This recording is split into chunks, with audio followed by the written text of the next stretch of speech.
Welcome back, guys. It's Dr. Ed Ernstrom here with Ernstrom Spinal Rehab. I've been doing a lot of really great videos over the last couple weeks, and a new series that I'm wanting to introduce now is something called #IF in STL. Now, #IF in STL has everything to do with intermittent fasting in St. Louis. I've recognized that I've lived here in St. Louis for almost 14 and a half years now, almost 15. And the rate of obesity and diabetes has been steadily going up all across the nation, and specifically also definitely here in the greater St. Louis area in the state of Missouri. And it's important to me that I reach out to my local community as well as my community at large of my network that follows me, and let them know that there are answers to help reverse and overcome these issues. So with that being said, why am I talking about intermittent fasting in St. Louis and also in the rest of for everybody that's listening to this video?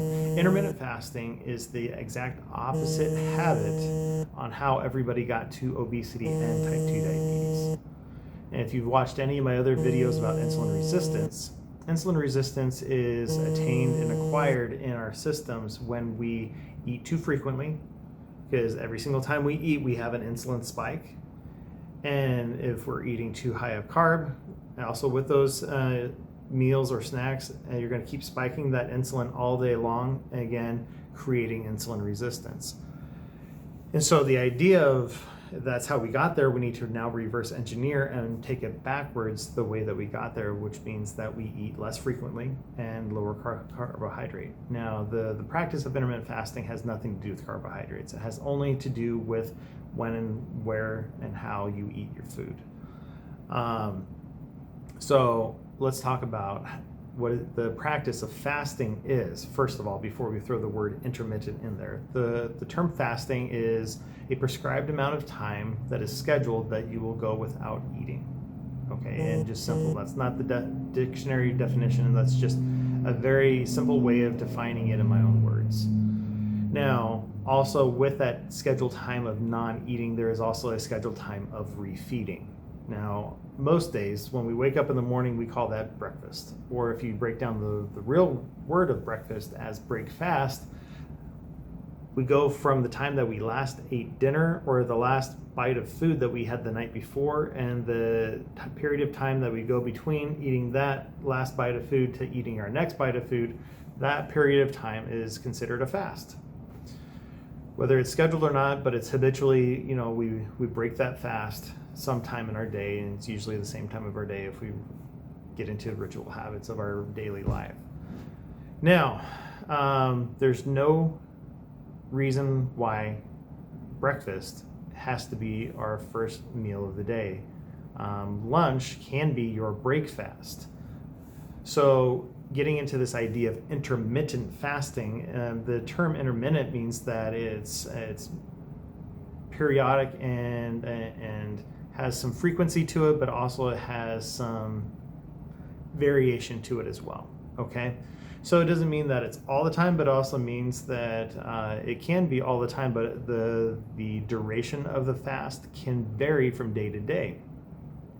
So what I want you to take out of that is that there can be days of your week that you know that you will be fasting, and there will be days of your week that you know you won't be fasting, or there'll be certain days that you know you'll be fasting longer than other days, and that there will be other days you'll be fasting shorter than other days. So that is the variation and variability variation, variability, and variety of fasting techniques that you can use while intermittent fasting. So you're going to hear me say variation, variability, and variety very often when it comes to this habit, because if you consistently use the same habit all the time and you don't have variability and no variation and no variety in it, your body will make adaptations and plateau. Okay, so the idea is you need to constantly change up the habit every couple weeks. Now, with that being said, what are the lengths of time that people typically do intermittent fasting? Probably the most popular out there is what some people will call 16-8. It's what I started with originally, a couple times a week, where you don't eat or have any nutritional intake of calories within a 16-hour period. Now that is as simple as if you finish eating dinner by 8 o'clock at night, and the next time you will eat 16 hours later is at noon the next day. So basically you're just skipping breakfast. And then you have that window of eating, which is 8 hours, which is going to be from noon, the beginning, starting at noon, and ends at 8 o'clock. And so that is what we're going to start calling your non-eating window, is that 16 hours, and that eating window is that 8. And there's another popular one where some people call it the warrior diet or the warrior way of eating, which is 20 and 4, where you don't eat for 20 hours of your day and will feed for only 4 hours of your day. So that's going to really consolidate your eating window a lot shorter and really opening up your non-eating window a lot wider. And then another popular one would be what some people call OMAD. It's an acronym for 1 meal a day. And that acronym for 1 meal a day is something that I do quite often now, but you don't have to start with that initially. I hope you don't, because adherence and availability on all these habits I'm going to teach you are huge. So especially adherence with intermittent fasting. Adherence is the ability to stick to it. So if you start out trying to fast too long, too frequently, you'll fail. No matter how much willpower that you have. It's not about your willpower, it's about your why power. And if you want to do this correctly, you'll probably want to stay in tune to the habits that I'm going to teach you.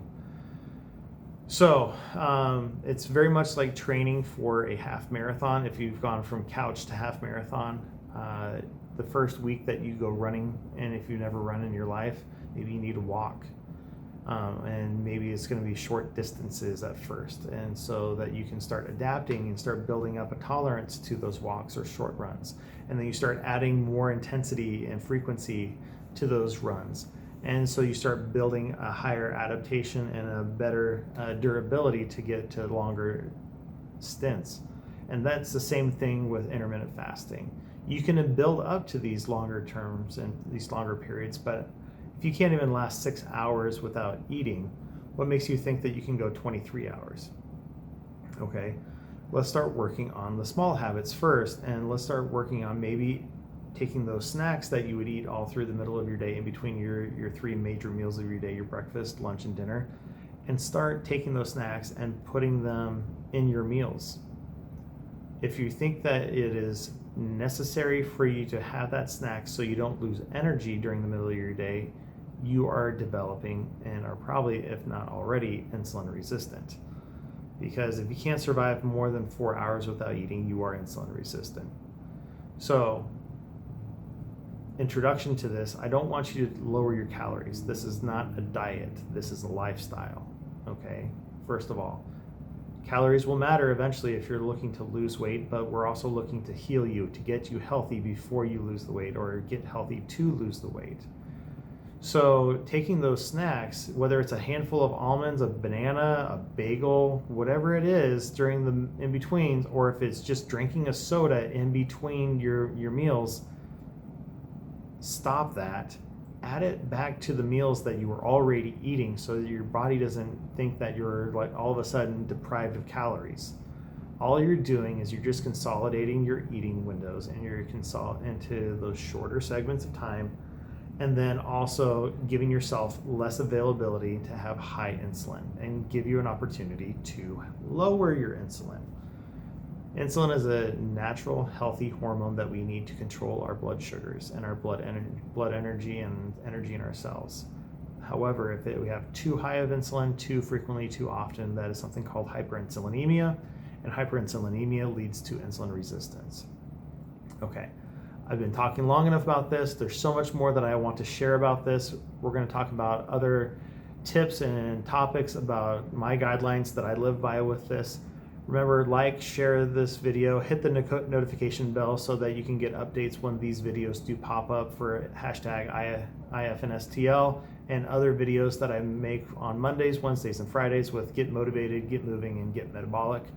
And I look forward to, and also don't forget to subscribe and share this video with anybody that you feel that can benefit from this. All right, we'll talk to you guys next time.